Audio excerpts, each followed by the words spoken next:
white blood pumping through my body. Guys, we have a huge show today. Cut the music. Let's get to it. I said cut the music. We cut the music. Hold on. Got to get something done here. You know what? Before I'm realizing how I gotta check something. I'll be right back, guys. I'm sorry to do this in the intro, but hold on. All right, guys, we're back. Sorry, I had to check some levels. Man, I hope some notifications don't go off on my computer because it's going to completely mess everything up because we are overwhelmed. We are overwhelmed with the power and usefulness of the most elite Indians on the planet. So everything works. All the technology that these Indians keep touching works really well. That's why it's important to bring them in and import them. Guys, we've got a big show today, all right? We're talking government conspiracies. We're talking assassination attempts. We're talking R gangs. We're talking people going after, well, I don't know if these are people, but they're going after little girls. Hold on, give me a second. That's the sound of a sweet American spirit going up, an American icon. You know, I don't smoke a lot of cigarettes, but when you are going to talk about the stuff I'm about to talk about, sometimes you got to light up, dude. Sometimes you got to light up because you can light this up or you can, tire a foreigner. Necklace, is that what it's called? Necklacing. So, guys, first of all, I want to open up and say I'm sorry for my absence. All right, I know I said this the last time that Maximum Alert is back, and I know you need this, but I do know you need this. I know it. I know you need it. You're crying out. I need a reasonable, non-hyperbolic, totally level-headed take on the news. That's what I need. And I go to Maximum Alert. I go to Maximum Alert to get it. Guys, welcome back. Welcome to Maximum Alert. I'm your host, Ethan. Now, I've said my last name on Maximum Alert, I think like 3 times now. So I'm not going to do it again, but I'm going to do it probably by the end of this episode. I'm so glad that you've joined me today. I'm so happy to be here. I'm so happy you're here. I'm glad you're in your car. I would imagine you probably turned your speakers down by now or took your headphones off because of the screaming. Whatever it is, put them back on, turn me back up. I promise I'll keep the decibel level manageable from this point moving forward. All right. Now, let me take a drag off my ciggy here. We got a big docket today. All right. So we should dive in. But before we dive in, I'm going to say this is for brevity. Okay. Or for relief. That's what Maximum Alert is for. All right. You've been subjected to the news cycle of fear and terror, and they have nukes, and oh no, there's aliens in New Jersey. Everybody's coming for you. It's all over. This is not the message of Maximum Alert. Maximum Alert's message is you got to get jiggy with it. You got to handle your own business, and then hopefully make you laugh a little bit while we dispel some of the fear in the world. All right. So in the name of that, to achieve that mission, let's just dive in, dude. Let's dive into the docket now. I have a secret weapon now, and the secret weapon is what's going to cause Maximum Alert to return full time every week, and that is we have a news analyst now at Hyper Premium. So we're a business. We've got people here doing business. How's that?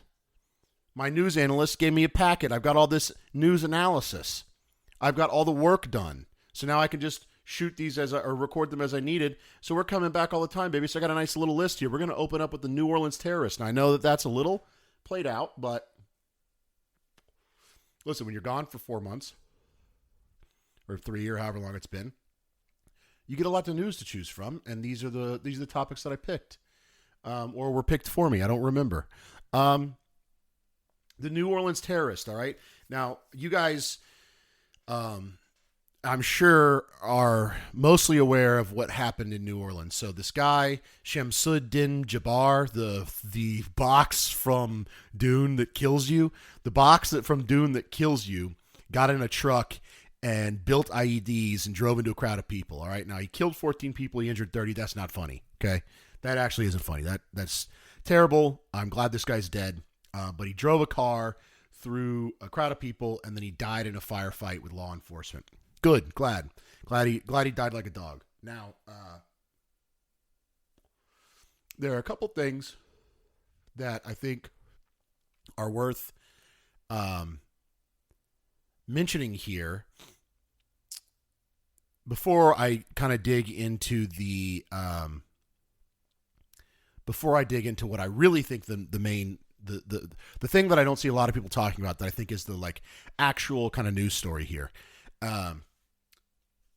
He was a Muslim. All right. Now that's worthy of noting because Muslims keep blowing up and they keep driving cars into people. So just, I don't know, take that, put that in your pocket. Think about that when next time you think about a Muslim. Now, the next thing, and here's what I think is really important, and this will tie together with another one of our topics for today. Jabbar was stationed at Fort Bragg, which is now Fort Liberty. Okay, and I want to tell you something a little interesting about that. Ryan Ruth, you guys remember that name? Probably not, because it was from, I don't know, like a month ago, and because of the current news cycle, nobody remembers anything that far back, or how fast the news cycle moves. Ryan Ruth was the guy who tried to shoot Trump on the golf course, like from the fence line. The like real whacked out skinny white guy that they caught, or like, whatever happened to him. I'm sure he just got dumped in a gutter somewhere.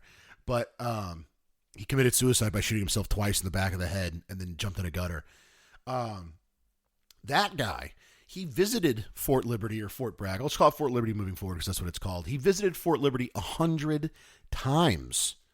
100 times before he attempted to kill Donald Trump. Now, he somehow got to the Ukraine, was in the Ukraine for a while. I don't know how a whacked out drug addict pulls that off, but he got into the Ukraine, was over there for a minute. This guy's got like MK Ultra victim written all over him. That guy was at Fort Liberty 100 times before he tried to shoot Trump. Now, the interesting thing that is also of note is that our friend Matthew Levelsberger, however you say that last name, was a Green Beret stationed where at one point in his career at the same time as Jabbar. At the same time, he was stationed at Fort Liberty. Now, you're wondering, oh my goodness, that seems like a little bit of a coincidence. What could possibly be going on at Fort Liberty that's causing all these terrorists to come? I mean, there's 50,000 soldiers stationed at Fort Liberty at any given time, and 3 terrorists came from that group of people. If you took 50,000 random Americans at any given time and tried to find 3 terrorists amongst them, you wouldn't be able to do that.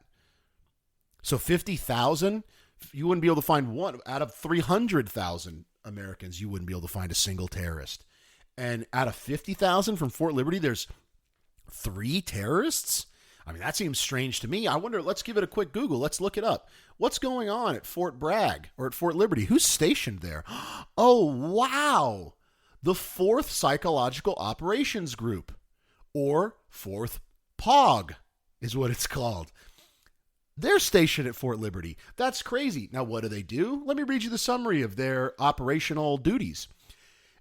They are a United States Army unit that plans, develops, and conducts psychological operations and civil affairs. Whoa! I wonder what those guys are up to when no one's looking. That's strange. You know what's even stranger? Like every year, 20 active duty soldiers die at Fort Liberty. A lot of them commit murders. They kill their wives and they kill themselves. Isn't that weird? Why would that happen? That seems strange. That seems like an odd amount of violence and psychosis that comes out of this base. I wonder what's going on.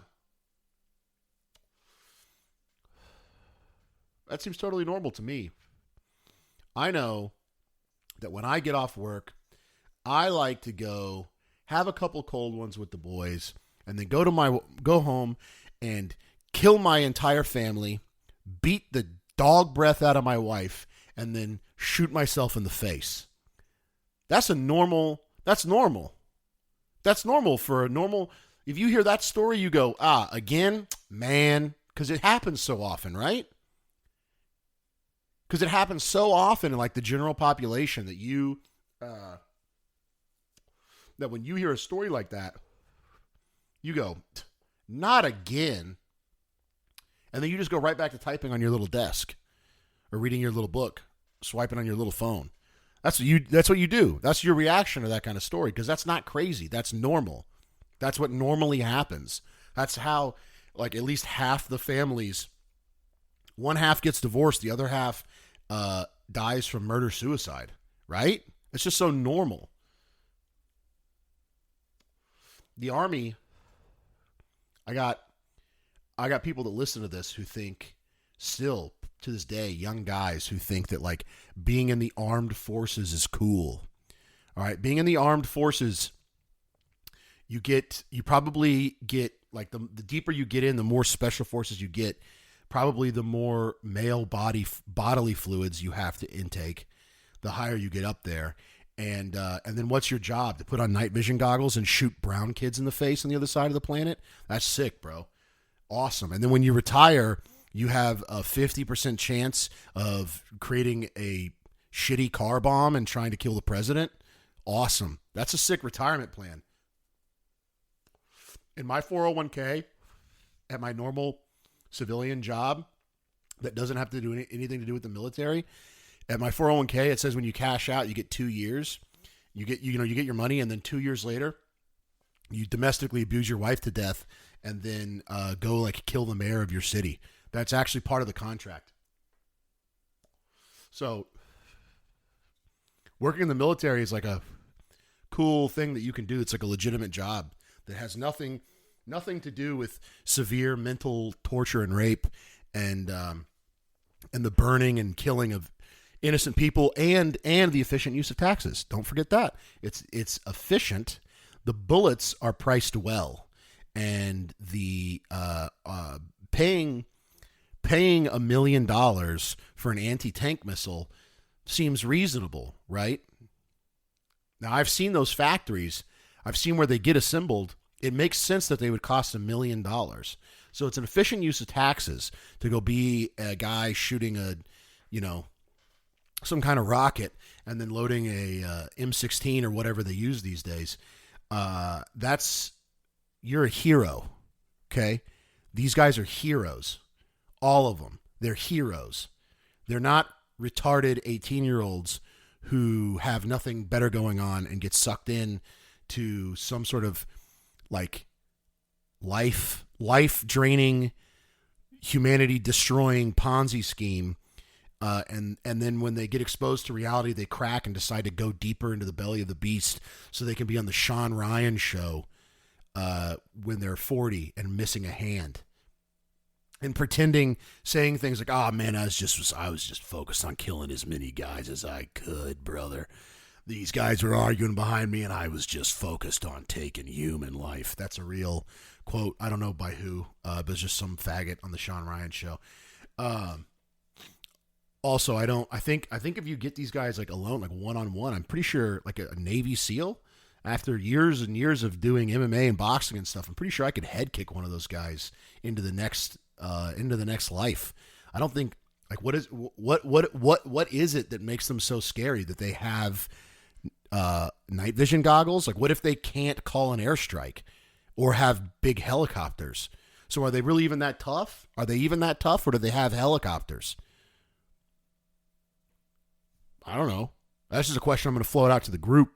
What do you guys think about that? Are they even that tough? I don't think they're that tough. All right? I don't think they're that tough. I think they're kind of gay. I think it's gay. How about that? What do you think about that? All right. Moving on, dude. This Let's move on to Matthew, bro. Let's move on to Matt. Matt was a Green Beret, all right? He's one of these ultra sick. He's a human drone. He flies in and you fire and forget his missile, and he comes in. He's like John Rambo in the woods, and he builds a spear and he stabs you. And he runs around and he kills everybody that's bad, and he gets so much. All the ladies give him kisses, and he's so cool, and his muscles are big, and he crops his hair tight because he's serious. He's a serious guy. And the serious guy built an IED out of fireworks and put it in a bulletproof, like aluminum, steel, whatever they make Tesla Cybertrucks out of. He put it in this thing and drove it to a hotel and tried to blow the hotel up with fireworks in a armored vehicle, inside an armored vehicle. So that's sick. That's the kind of idea that you get after 20 years of receiving head trauma. That's the kind of idea that you have when you're so whacked out on sitting in chairs and having people strap your head to leather and sodomizing your brain with flashing lights and LSD. That's the kind of thought you have. I'm gonna get him. I'm gonna go buy a bunch of fireworks. And he texted his girlfriend like whack, a bunch of whack, lame, no game, no swag having like pickup lines like, "Oh man, your shoes look so cute. I bet you look so cute in them." This dude's whack. He's lame. It's also not him. Okay, the sheriff's, you can look this up for sure. The sheriff's department in Las Vegas reported that the person that was in the car inside the Cybertruck had a gunshot wound to their head, and the DNA that they took from the body didn't match the DNA of the guy's son. So it wasn't him. So what are we doing?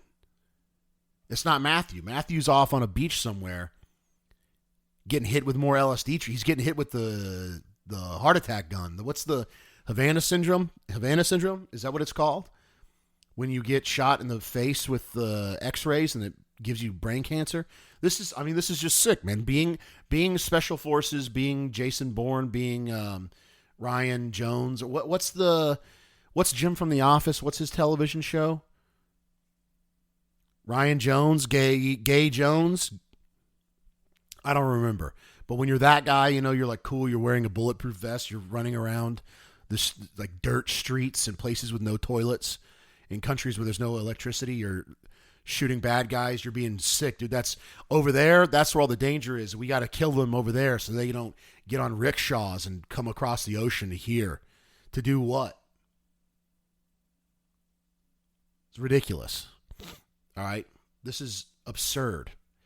Now, here's the other thing with Matthew. All right. Matthew wrote a really amazing manifesto, and he sent it to an FBI agent, like a CIA, some intelligence guy. Okay. He sent it to some intelligence guy, and then the FBI said that it was right. It was correct. And, that it was not correct. It was real. It's authentic. The memo's authentic.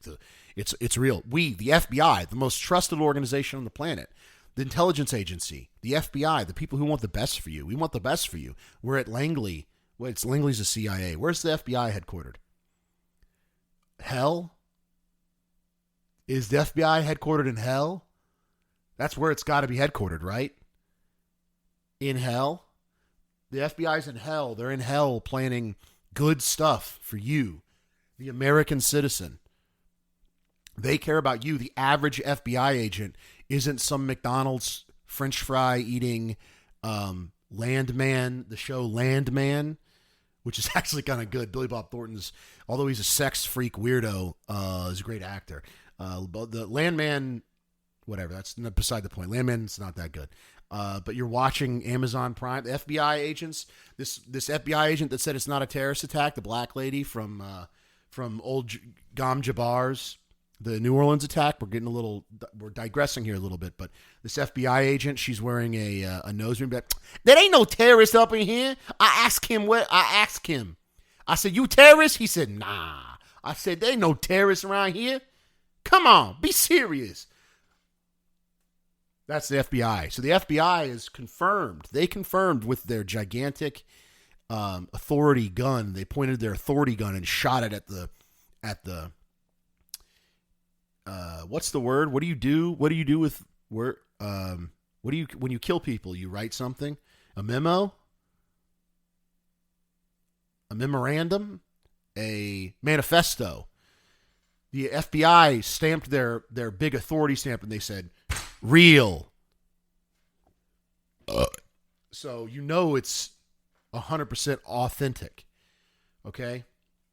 Now, never mind the fact that Sean Ryan, everybody here, dude, all right. If you're listening to the Sean Ryan show, which I think probably a couple of you are that are hearing this, you should stop. All right. Sean Ryan is an intelligence asset. He is a member of the Blob. He is this he's just one of the many faces of pain and anguish and satanic, never-ending, anti-human gargoyle, whatever. Like, it's just he's bad. He's bad. He's bad. He's also corny as hell, bro. He is corny as hell. Sean Ryan is maybe one of the most whack, lame, dude, get him out of here. All right? No more Sean Ryan. That's now a Maximum Alert order. By order of Ethan from Maximum Alert. No more Sean Ryan. All right? So he gets this guy. What's the guy's name? Sam Shoemate? Yeah, right. That's his name, Sam Shoemate. Don't believe it. I don't think Sam Shoemate's real. I think this guy's name is Berg something. How about that? Huh? How about that? I think his name's Berg. So Sam Shoemate gets a letter from Matthew Livesberger, whatever his stupid fake name is.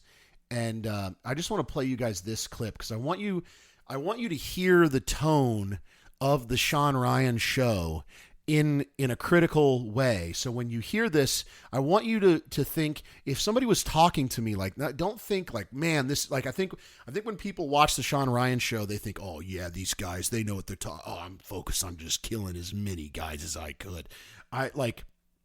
You hear a grizzled voice of a guy with a completely geometrically square head talking about how he loaded the bullets into his sniper gun and shot his sniper bullets at people's heads, their sniper heads.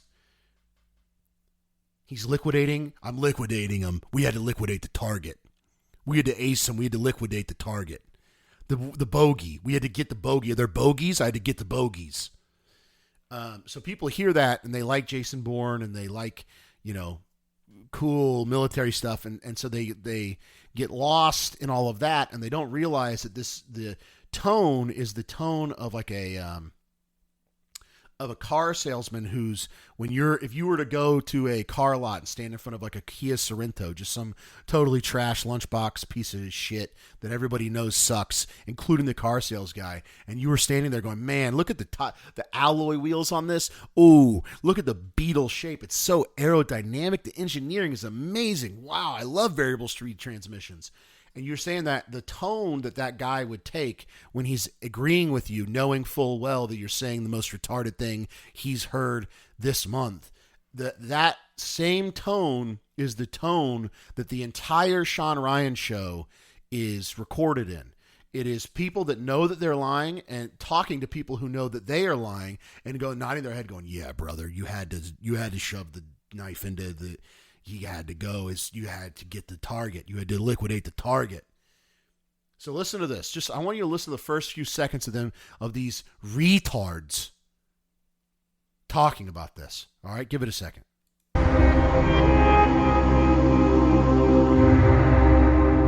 Sam Shoemate, welcome to the show, man. Appreciate it. Thank you.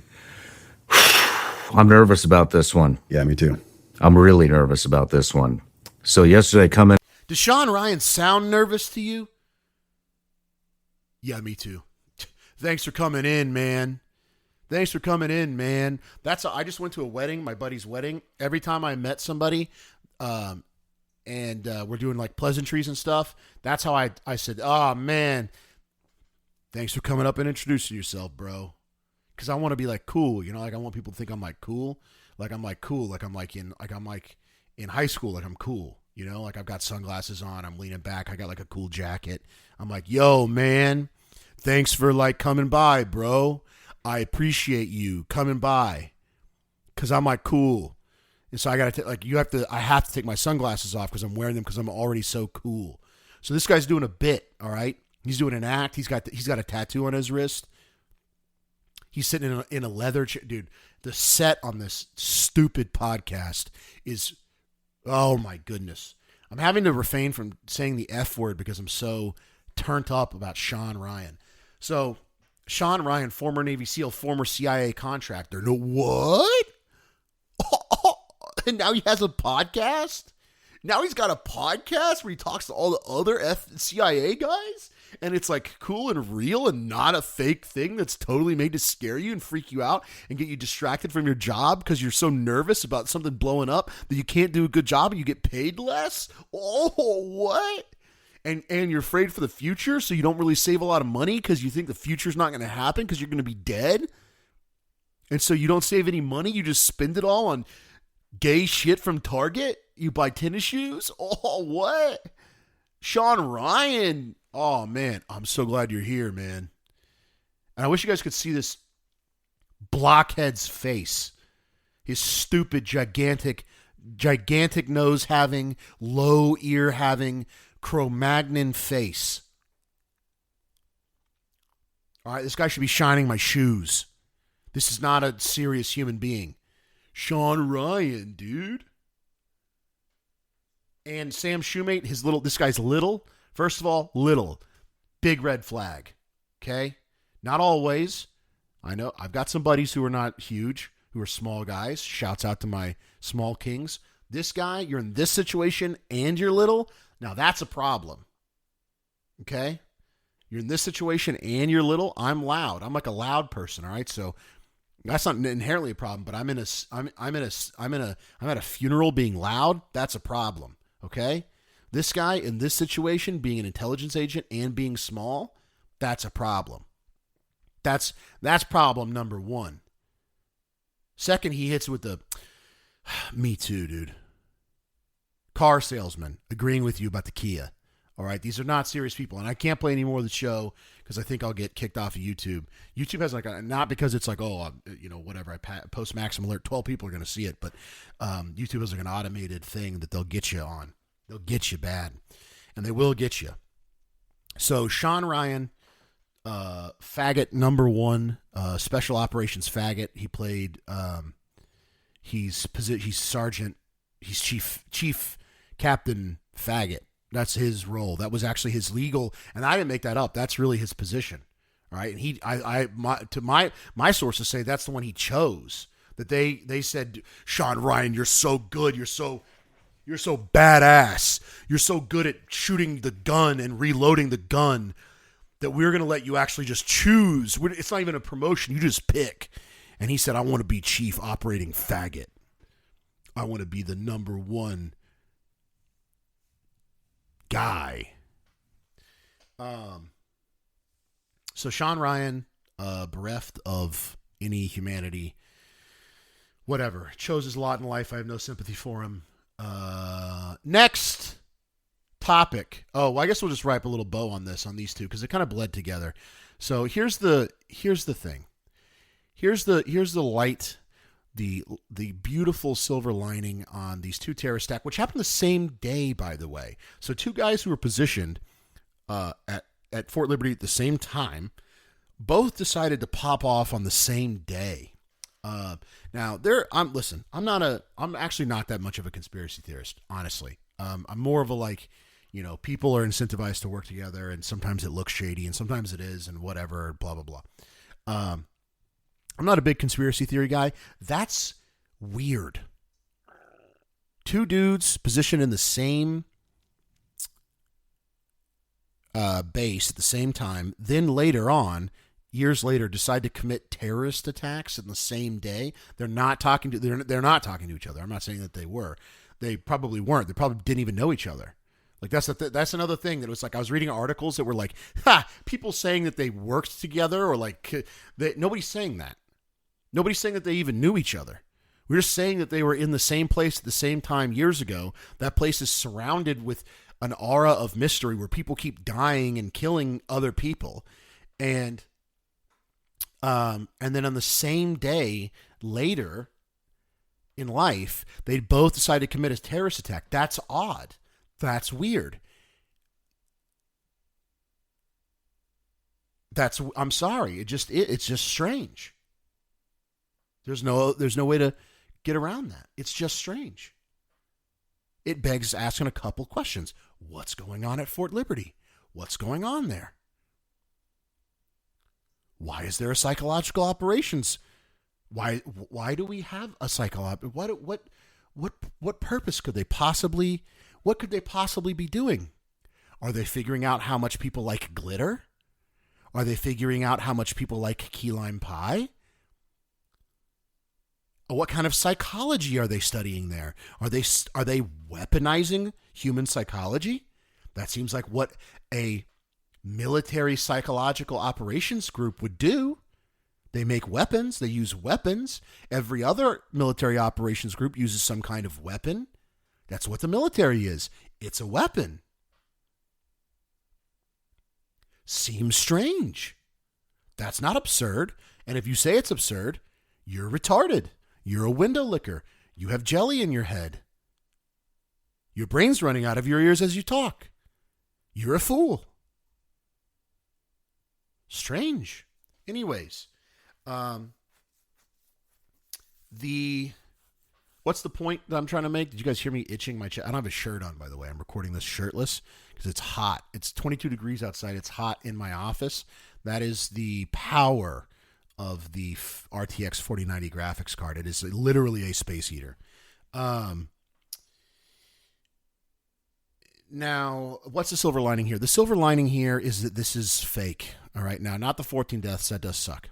Okay. But this is fake.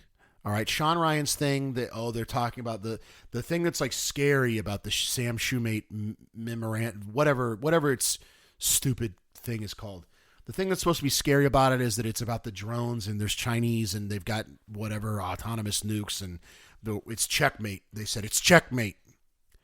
That's also another thing. It's like it's written. All of this stuff is written whenever you get these memoirs or whatever they're called, whatever they are called. Whenever you get these letters from the killers, they're always written like someone who watches too much television thinks a killer would write. Or like thinks is like cool, like what maybe not even somebody who watches too much television. They just know that it's going to go on television, and so they write it like it's gonna like it's something from Netflix, like it's some terrorist played by an actor, because it is a terrorist played by an actor. And all these letters, they're written by FBI agents. Okay, there's an FBI agent sitting in an office somewhere writing this up. Fake emailing it to Sam Shoemate. Sam Shoemate gets his orders to fake email it to Ron Cheyenne. Whatever his stupid name is. It's all fake, right? It is all designed to pull your attention away from your life and your family and focus on this thing that's out there, that's outside of your control, to get your time and your attention and your energy put somewhere that isn't actually productive. Because if you're actually productive, then you gain a little bit of independence and you depend less on, the government and more on your friends and family and more on your own job and more on the human side of life. And they don't want that. They don't like that. They don't like you having a steady income and a savings account that they can't, not that they can't touch, but, they don't like. They wish that COVID would have been more effective. It wasn't as effective as they wanted it to be. And it would have been more effective if people were more poor. If people were more poor and their backs were more against the wall, then COVID would have been better. They would have been able to pressure you to take the vaccine more. But they can't, because you have a good job and you have a family and people will support each other. You lose your job, you've got your dad who will help you out. You've got your friends who can help you out. You can borrow somebody's car because you're paying attention to your own life. You're building relationships and networks and wealth. This is what they're trying to do. They're trying to get you to stop paying attention to yourself and start paying attention to whatever cabaret show they want to put on. So that's the silver lining. The silver lining is that you can just look away. Just delete your Twitter account. Or take it off your phone at least. It's not on my phone. I take it off my phone. I can only access it on my desktop, and I'm not sitting here all the time. All right, and when I am sitting here, I'm working my little fingers to the bone. So I don't have time to look at Twitter. All right, I have no idea what's going on. And you know what it affects my life? It affects my life 0%. My life is better. None of this stuff even actually happened, according to me, because it didn't even enter my life. I didn't know about it till I got the pack. That's not true. I knew about it before, but I'm not looking into it. I'm not obsessing over it. I'm not getting stressed out. I feel nothing when I see this stuff because I know it's designed to make you stressed out. It's designed to make you lose sleep and whatever. So just don't look at it. It'll all go away if you just stop looking at it. And that's the silver lining, is that it's not scary. It isn't scary. It's like being scared of a monster in the closet. It's not actually scary. There's nothing there. You can just let it go. Just let it go. Wouldn't you like to let it go? Wouldn't you like to sit at home at night and not be stressed out about ISIS, who's on the other side of the ocean, by the way, if there even existed ever? It doesn't matter. Who cares? Go back to your life, man. And that's not like an instruction to like stress you out or whatever. Just relax, bro. Just relax. There's nothing there. Anytime you pick up your phone and you see, here's something you can do. Anytime you pick up your phone and you see something that stresses you out in the news, I want you to put your phone down. I want you to leave your phone at home. And I want you to take your girl, your kids, your mom, whoever you got, call them up before you put your phone down. Call them up. Say, hey, let's go get some ice cream. Let's go get some dinner. Let's go see a movie. Let's go do something fun. You want to spend a little money? I got $100 in my budget that I can wiggle around with. Let's go shop. Let's go buy something. Let's go buy some shoes. Not really. Don't buy shoes. Don't go spend too much money. That's kind of what they're trying to get you to do. But go to a local restaurant. Maybe go to a local place. Go get fitted for suits and not buy them. Like, do whatever, man. Just go do something fun. Anytime you see that, put that down. Go do something fun. Stop thinking about it. And I guarantee in 2 weeks you'll stop feeling stress almost entirely because you'll have so much attention to pay to your life. You'll stop procrastinating. It'll be great. So just do that, bro. Just get away from it all. Get away from it. That's a maximum alert challenge, baby. That's a hyper premium challenge to you. All right, moving on. What else we got? Let me scroll down this list here. Oh, yes. The UK. I don't know if I can say this word on YouTube, so I'm going to not say it. But the UK R gangs. Everybody, RAPE. All right, I can't say it on YouTube. Now, we're about to get pretty racist, all right? So gear up for that, okay?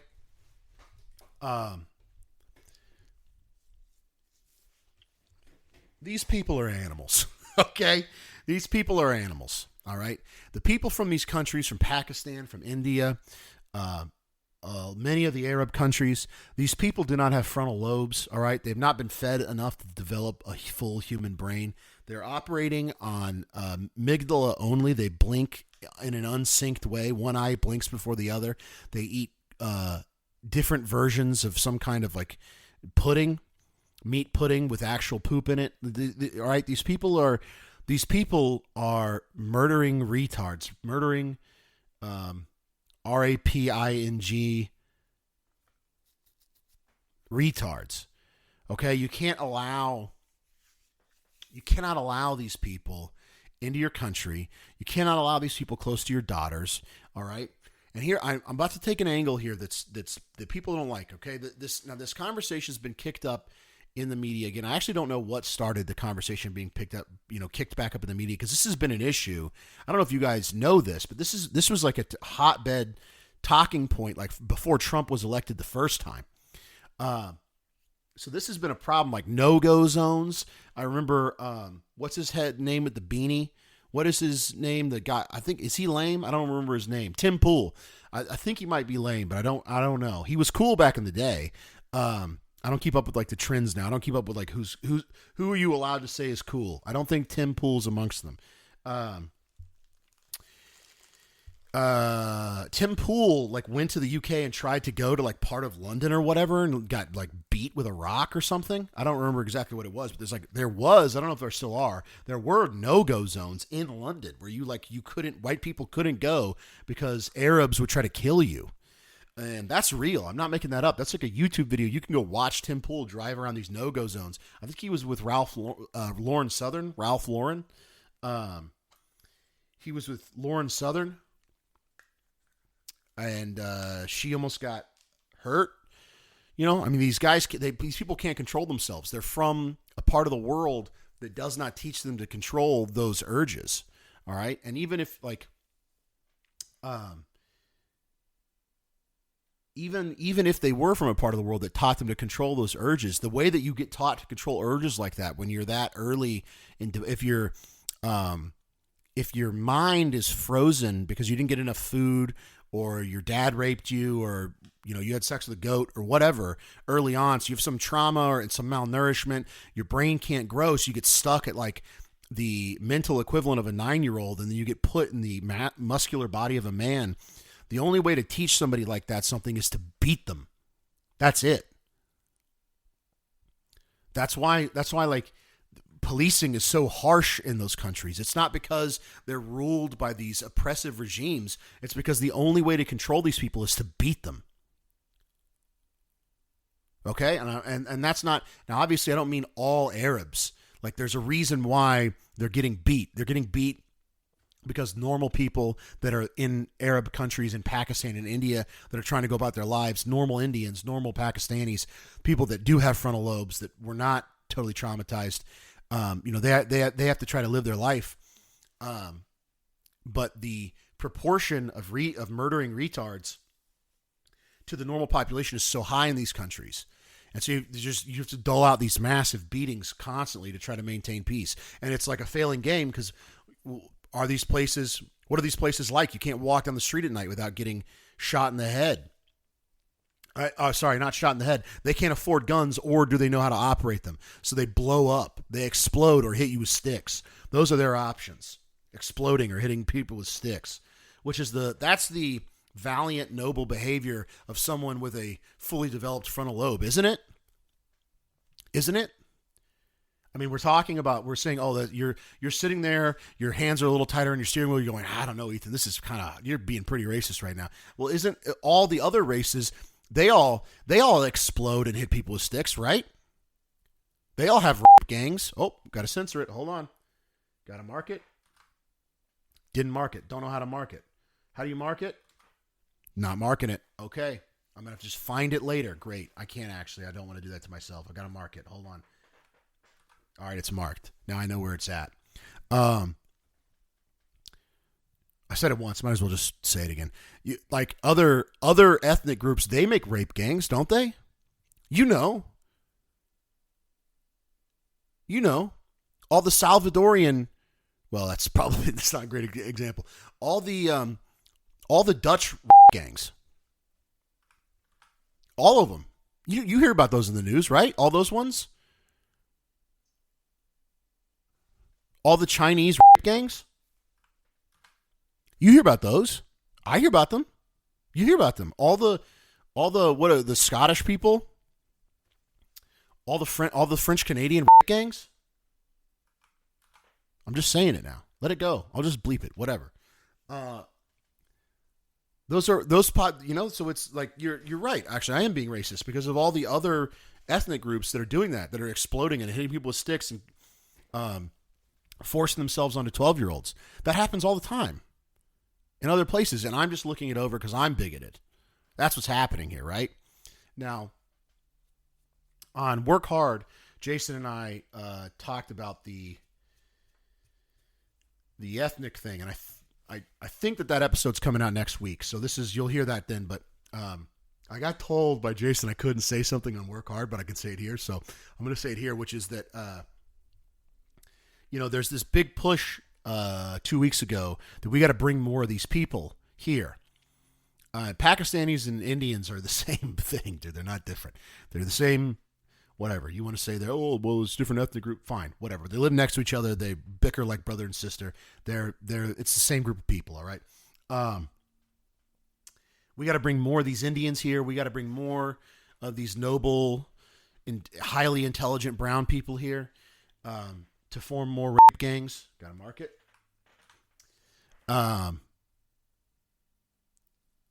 To work more gas stations, whatever. Listen, this is, again, I gave you the warning, all right? About to get racist. All right? At a low level, when you're on the phone, when you get a phone call and it says scam likely or suspected spam and you answer the phone, who's on the other end of that phone? Who's on the other end? Is it a British person going, "Oi, mate, how you doing? You got a social security number? I need you to go buy some Google cards and tell me the code, please." No, that's not. You hear, "Oh, hello, sir. Oh, hello, sir. Yes. I have Google. I am from Google. I need your Microsoft password from Google. Can you show me your screen?" Right? That's what you hear, isn't it? That's what I hear, and that's what you hear. And I know that's what you hear when you answer those phone calls. Okay? And why is that? That's because Indians scam people. Okay? I'm sorry. They do. That's what happens. Indian scammers. All right? Now, when you make an Indian, you take him from 75 IQ, which is what those guys are.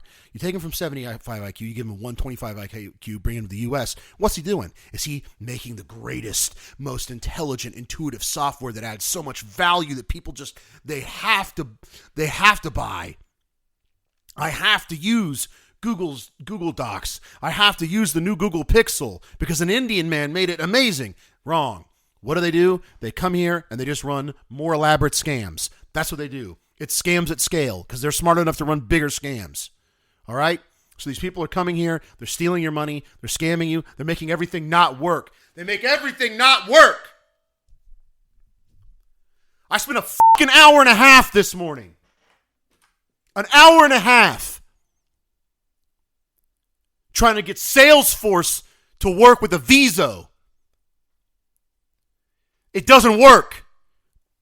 On a time crunch. My boss had numbers to report. It took me an hour and a half. I'm trying to go with my daughter to the park this afternoon. I've got a to-do list with dozens of items on it that I have to get done before she wakes up from her nap so I can take her to the park. And I just spent an hour and a half trying to get this software to work. We need more of these Indians. Nobody's talking about that. Nobody's talking about how terrible the actual work these people do is. It's all bad. All the software they touch, all the tech stuff they touch, none of it works. Do you feel like it works? You're trying to watch a stream. You're trying to stream Thursday Night Football on Amazon. And it won't stop buffering. I'm trying to watch a fight I paid $85 for, and the main card gets knocked out while I'm buffering. What's improved? What is the UK gain by bringing these people here? What I'm asking. It's not a rhetorical question. There's a comment section. There's an email. You can email us. Work hard at hyperpremium.co and answer the question. What's improved? Comment on YouTube. What's improved? Comment on the Substack. What's improved? What's gotten better? Anything? Nothing. The UK sucks. You can't go to London. It's trash. All right, I'm a globe-trotting business executive. I know what's there. I've seen it. It's trash. It's all trash. And now you've got gangs. You've got gangs of men organizing themselves. Gangs of men organizing themselves together to groom these young women to sit in the park and drink strawberry liqueur, which is one of the funniest things of all time, by the way. These big, tough immigrants, they come here, they live off of welfare, and they drink women's drinks. They become alcoholics drinking women's drinks and get addicted to porn. And they sit in the park, and they go, "Oh, young lady, come here, I like your dress." They sit in the park Okay, they scare these girls into sitting down. You drink this. You drink this nice drink and make you feel good. You like that? Oh yes. And then Umbakhtar, Tartar Pakistan, Mr. Pakistani man, comes in and gets grabby. All right, and these girls start to get ashamed. They get scared. Whatever. I need a boyfriend now. This is a good man. You're a pretty white girl. Okay, that's what you get. That's what you get when you bring this group in. All right, and I'm not now. Listen, you might say, Ethan, that's racist. You can't say that about an entire group of people. It's what happened. It's not even a theory. I'm not even talking about something I think's gonna happen. It's what happened. It's not open to debate. We did it. We tried it. If I drove a car 80 miles an hour into a tree and died, you wouldn't be sitting there going, Ethan, that's somebody did that, and I was saying, wow, if you drive, all right, let's restart here. I got a little tripped up. If somebody drove a car into a tree at 80 miles an hour and died, and I was going, you shouldn't be driving a car at 80 miles an hour into a tree or you're going to die because that guy died, you wouldn't look at me and go, Ethan, that's racist. You don't know that that's what's going to happen. You don't know. How could you know that? That's an entire group of people. It's not all of them. It's not everybody that drives 80 miles an hour into a tree. Well, guess what? We did it. We tried it out. We ran the experiment. We drove 80 miles an hour into a tree, and guess what happened? We have rape gangs. So how is this even up for debate? How is it racist? I'm just literally observing reality. I'm telling you the sky is blue. You're telling me it's green. Okay, I'm sorry. I know what I'm seeing. All right, I've got eyes in my head. I know what's going on. You can't trick me. You can't trick me, liberal. You can't trick me, Kamala Harris. I know what's going on, okay? I'm on the internet. I've seen 7 videos, and I know. Okay, I know. I'm an expert. I'm an expert.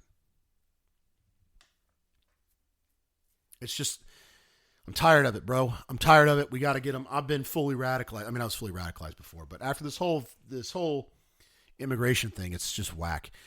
What's the silver lining here? I mean, the silver lining here, the thing that you're not supposed to relax or that you can relax about is that it's not, it's,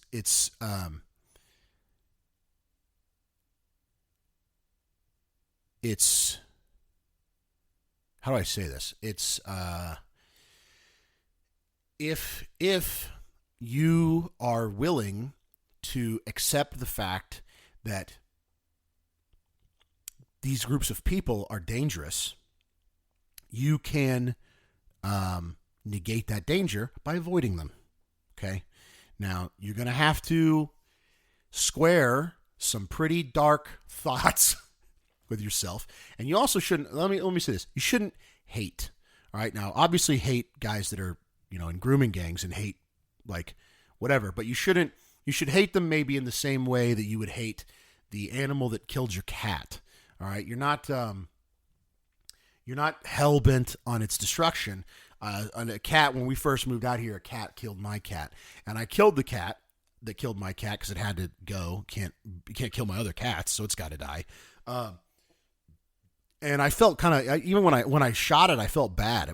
I did not feel great killing it. All right, so you can hate. I'm all right with you hating, but you can't. It has to be this like removed thing, and you still need to feel, I know this is messed up, but you still need to feel a little love. Like, you need to understand that like these people are hurting.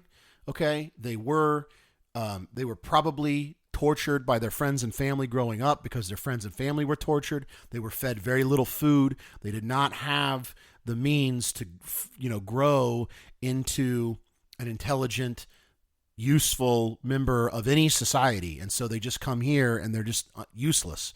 All right, now there's some nuance here. I just said the Indians that are smart, they're scam artists, whatever. That, like, just bear with me. All right, I can't cover all the things at one time. I can only speak to one topic at one time. Maybe at another time I'll get more nuanced. I'll let somebody reprimand me for being too racist. Now that there's a lot of people listening to this, so I'm sure I'll hear about it. But I don't mean a lot of people. Like, there's a ton. Like, there's a lot of people that I know personally listening to this. So it is what it is, and just you can't. I think Gavin McInnes brand racism is probably the good racism, which is that you can write a whole group of people off into a category, but when you see the individual, you have to give that individual a clean slate. And I think that's probably fine. You can act a little. Here's what I say. Here's what I always say. This is the thing I say to people when they ask me, when I say something to them at the bar, and they're like, "Dude, that was crazy. Like, what are you talking about? It's super racist." If you have a brother, all right, an urban individual, black guy, and you were to take bets on whether or not he's a felon, whether or not he's a violent criminal, it would be irresponsible to bet that he was, because the vast majority of black guys are not violent criminals, they're just people. But if you took a violent criminal and you were to guess his ethnicity, it would be irresponsible not to vote or not to bet that it was a black guy. Okay? So that's how you have to see these things, is that groups they really can't be extrapolated downward. I don't think, is extrapolating going up? Whatever. You can't take the effect of a group, pull an individual out, and place the sins of that group on him. All right. When you're dealing with individuals, you have to be nuanced. You have to let them prove that they are suffering deeply from the afflictions of their ethnic group. That's how you have to do it. So people are individuals that deserve respect. And they don't deserve respect because it's like, oh, they're so good, most people are good. No, they deserve respect because in your heart, and this is the Bible, brother, I'm sorry. The Bible said this. You got something wrong with it? Take it up with the big guy. All right? Don't take it up with me. In your heart, you are just as evil as the most evil person that existed.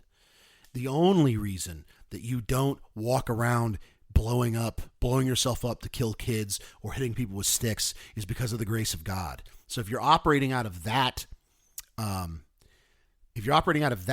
you are capable of looking at a person and seeing them and feeling pain and loss for their suffering, and knowing that, yes, I'm going to hang you, Mr. Murderer. I am. But I do share the defining characteristic of humanity with you, which is sin. Push button, dead. Like that's how you have to operate. And so you do not get, I don't want what I just said to give anybody or feel like somebody's getting carte blanche. I'm going to just walk around and say, pejorative terms to ethnic groups and not hire people I shouldn't be, I should, whatever. You get what I'm saying? Like, don't walk around, being vile. All right. Don't walk around being vile. You're allowed to hate. You can hate groups. All right. You can hate a group. You can't hate a person. Okay. Just, that's what you can do. You're allowed to hate groups. Can't hate a person. Okay. Sorry. I don't make the rules here. I don't make them. Not me. What's the silver lining? The silver lining is to kind of avoid them. You can avoid them. And the silver lining is that we do have a lot of agency in this country. I've said this before on the show. You can just hit your sheriff up, go to your town hall, put pressure on these people. You only have to put that much pressure. Or you don't have to put that much pressure. Like, you don't, because it's at a local level and it's so personal, you don't need 1,000 people writing letters. Like, you can just do it yourself and come up with some legal way to get in their face and make them uncomfortable for long enough that they just won't, they will say, this is a no Pakistani zone. All right. The county of whatever in Virginia is a no Pakistani zone. The people in Virginia don't want it. All right. It'll take you and 6 of your friends to get that done. So you have agency. And I think that's the,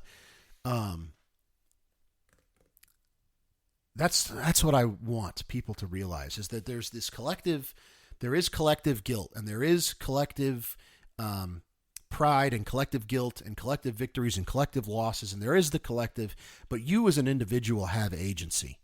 And you have to figure out how to remedy those things together. You have to figure out your identity as a Christian, as a white person, as a what other groups do people belong to, as a family, as a church body, on a local level, as a member of a country, of a nationality. You have to resolve your identity, your group identity, with your individual identity, so that you can leverage your agency on an individual level to actually affect some type of change within the group. You can't.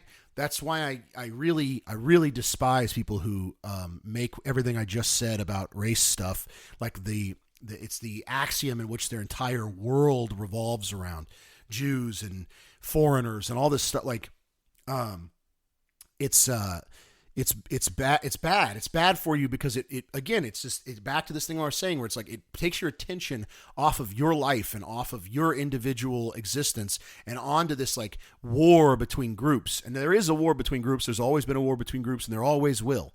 Until the return of Christ, and you will, and sometimes be forced into participating into those conflicts. And when you are, you should stand up for your group. As long as your group's not doing, something evil. If they are, you should abandon your group and go to another group or something. But you really do need to focus on your own individual life and cultivating your own sense of agency and your own power to do things. And I think, there's just maybe the end of all of these topics, all these stories for now until I stop putting Maximum Alert out. The silver lining to all this stuff is that you get to choose where your attention goes. All right, you're a little observer. That's what you are. You get to choose where you pay attention. And you can choose to pay, like at my church, there are a lot of different ethnic groups. Okay, it's predominantly white, but there are a lot of different ethnic groups. Now, I don't feel any animosity towards any of those people. After this, they might feel a little animosity towards me, and that's fine. I'll accept that. But, you guys got a notification. Getting texts. Now it's gone. Whatever. You get what I'm trying to say. All right. You get what I'm trying to say. I'm trying to walk back the extreme racism here a little bit, and say that there's, a light at the end of the tunnel. But guys, it's time. Okay. We're going to wrap this up with the segment. We've returned. It is time. It is time for the game, the great game, the only game that I think actually matters on a large scale, the fundamental tectonic plate, the grand scheme that is going around, which is the reserve banking system. So now we will move on to our next segment where we discuss the great game. Here we go. Welcome one and all. It's time to play the game. Time to play the game.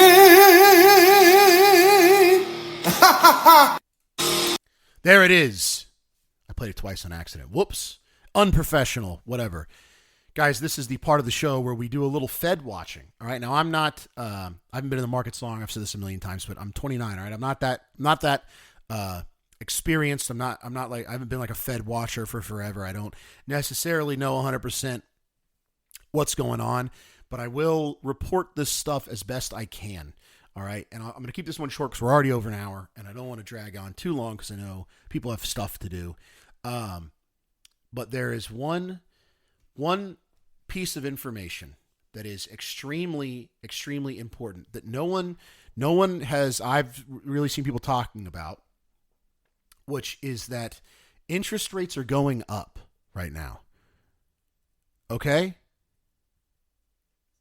The 10-year yield is at like 4.7%. I think mortgage rates are on their way to 8%. The Fed's been cutting. We're in a cutting cycle. All right? When the Fed starts cutting the Fed rate, mortgage rates, interest rates are supposed to go down. That's what's supposed to happen. All mortgage rates are going up. I just got a refinance on my house at almost 7%. Absurd. That is an insane rate on a security-backed loan. It's not a security. On an asset-backed loan. All right? Now, what does that mean? Listener, there's technical details I can get into that are kind of boring. Maybe one day when I have a an understanding enough to explain them in a fun way, I'll explain them, but I don't now. And so the thing that's really important to understand is that what that means is the Fed's way of getting interest rates down to get the economy moving is to get cash into the system via bank loans. And the banks are not loaning money out. That's what the interest rate is. It's the banks raising the interest rates to, pricing, demand, whatever. If you really want it, you'll have to pay more for it. That helps, whatever, all that stuff. So if you are, the Fed has been driving, let's say the Fed's been driving left by driving interest rates up for the past couple of years after COVID. All right. They were raising the Fed rate, getting the interest rates up real high to try to get the inflation under control. Okay. We've explained that mechanism a million times. You get it. By now. Then the Fed tried to turn right and start decreasing the Fed rate so that the loans, the interest rates will go down and people will be able to get loans quicker and faster and more cheaply. And so they will get more loans and they'll spend more money and the prices of everything will go up as whatever, you get it. But that's not happening. So the Fed they turned the steering wheel right and the car is continuing to go left. Now, if you were in a car and you turned right and the car kept going left, what would you think? Would you think I'm in control right now? No, you think I'm out of control. That's actually a little scary. Okay. The Fed is not in control. The people who are supposed to be in control of the economy right now are not in control of the economy. They turned right and the car went left. Inflation's on the rise. The CPI is like at 2.7%. It was at 2.5 like last time I read about it. Inflation's going up. Inflation's supposed to be going down because there's less money printing going on. So what's happening? They're out of control. There's two things that could be happening. One, the Fed's out of control, or the Fed no longer has control of the situation. And now we're just at the mercy of a massive market correction that's been needing to occur for the past, 70 years, 50 years, whatever it is. And that's going to be bad. People are going to lose their jobs. People are going to lose their houses. It's going to be a depression if that's the case. The other case is that the Fed knows what's going on, and so does everyone else, which is that the markets don't actually believe in this Fed cutting cycle. They don't actually think that the Fed's going to bring rates down to 2% or whatever it used to be. They think that the Fed's going to pivot again. They're going to have to pivot again and start raising rates again. That's what everybody thinks. And so all the market is pricing in another Fed pivot. So the Fed pivot to lower rates is actually that's not actually happening. That's the theory. So that's it. Those are the two options. The Fed is out of control, or that the markets do not actually believe that the Fed is going to lower rates that much and it's going to start raising them again pretty soon. What do you do with that information? I think you do everything you possibly can to increase the amount of money you make per year. You get a side job. You got to get yourself in a position where if things go awry, you're chilling. And I don't even know where you'd put that money once you make it. Bitcoin. I mean, that's what I'm doing, but even it's volatile. So who knows? But, it's going to be weird.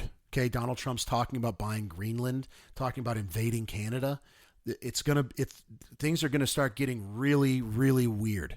And they're going to be really, really weird for a minute.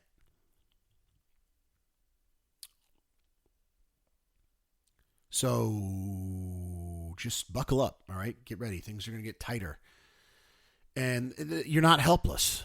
Okay, you're not helpless. You're not helpless, and things are really not that crazy, all right? I think even like in a state of war, when you're like, your country's at war, it's being totally invaded by another country. Like the life, if there's some village that's like, it's ground zero for some great battle. The village is like next door. I mean, they had to get eggs in the morning. They had to go get water. They had to do their lawn. Like they have daily things that still need to occur, and there's no bullets flying there, so they just go about their days. Yeah, they're nervous. Yeah, they can hear the battle. miles away or whatever. There's a famous video. I don't know if it's famous, but I saw a video of a German ship in World War I or World War some black and white video of a German ship shelling a port, like a naval base at a port in wherever there are Navy bases in Europe. I don't know. But the recording is happening and it like pans over to the city and people are just walking around. Like they're just like shopping and stuff while the city's being effectively bombarded. Because you have like a daily life to go about doing, like things need to get done.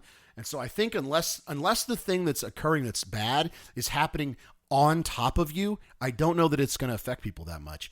In the Depression, it was only like 24% of people lost their jobs. All right, it wasn't that many people. Now it's a lot of people, obviously, but relative to what you think it is in your head, where it's like everybody starved to death in the Great Depression, nobody had a job. That's not the case. Most people, by a massive majority, were still employed. It was tight and things were uncomfortable, but they were fine. And so no matter how weird things get, I mean, unless they do glass the whole planet with nukes, which would be a very strange way for the historic story of humanity to wrap up. Unless they glass the planet with nukes, I think for the most part, we're going to be fine. You might lose power for a couple weeks or something weird, but even then, dude, I don't know, fill your bathtub full of water, buy some beans, you're chilling. Just quit panicking, all right? It's not that big of a deal. You'll be okay. Get a gun, you're fine. It's not like you can control it anyway, so what's the point of panicking about it? All right, guys, that's it. That's a great game. Short one this week, but the Fed is either out of control or no one believes them. Either way, not great. All right, not a sign that the immediate future is going to be a comfy future, but it is a sign that the future past that is going to be awesome. If you're in your 20s now, your 30s should be pretty sick because there should be an economy that's booming and moving by then. And now maybe not. Maybe we don't survive. Maybe nobody can get a piece of bread in 10 years.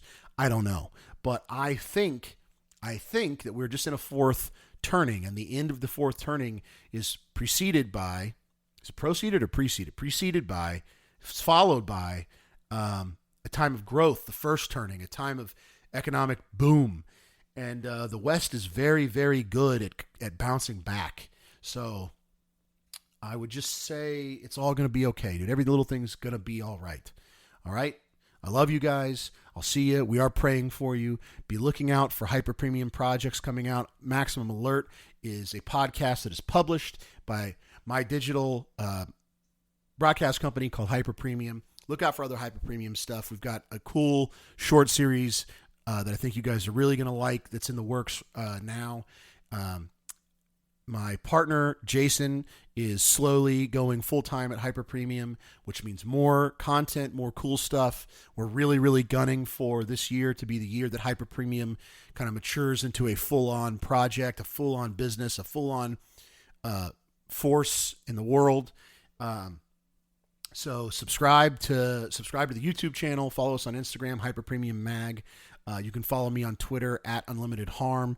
You can follow the Substack. That's probably where you're going to see most of our stuff as quickly as possible. If this is interesting to you, if you are listening to this for the first time, or you just listened to Maximum Alert and you haven't listened to Work Hard, which is the other podcast we put out right now, Work Hard is way more chill. It's got my partner Jason on it with me.